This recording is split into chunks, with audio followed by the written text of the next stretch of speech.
సోనియా గాంధీ గారు రాహుల్ గాంధీ గారికి 2 సార్లు ప్రధానమంత్రి వచ్చే అవకాశం వచ్చినా వాళ్ళు పదవులు తీసుకోలేదు.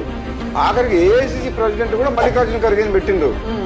వాళ్ళు కాంగ్రెస్ పార్టీని కాపాడే కుటుంబమే తప్పితే కాంగ్రెస్ పార్టీని అకస్మాత్తుగా రాజీవ్ గాంధీ చనిపోయిన తర్వాత తప్పనిసరి పరిస్థితిలో సోనియా గాంధీ గారు రాజకీయాల్లోకి వచ్చి పార్టీని ఒక తాటి మీద తీసుకొని నడిపించిండ్రు. ఆ తర్వాత రాహుల్ గాంధీ గారు వచ్చిండ్రు. కానీ పార్టీ పదవులు మేము అనుభవిస్తాము, ప్రధానమంత్రి పదవి మాకు కావాలని వాళ్ళు ఏనాడు కూడా చెప్పడం లేదు. దేశం కోసం ప్రాణాలు అర్పించిన కుటుంబం అది. ఇందిరాగాంధీ కానీ రాజీవ్ గాంధీ కానీ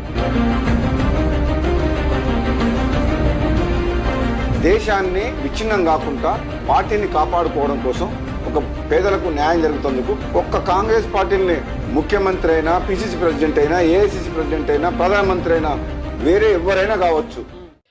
చూసిరుగా మిత్రులారా, కాంగ్రెస్ పార్టీ అంటే అది. సోనియా గాంధీ గారి, రాజీవ్ గాంధీ గారి ఫ్యామిలీ అంటే అది. అర్థమైందా? ఇప్పటికైనా కొంచెం ఆలోచన చేయరా నాయన, కాంగ్రెస్ గురించి మాట్లాడి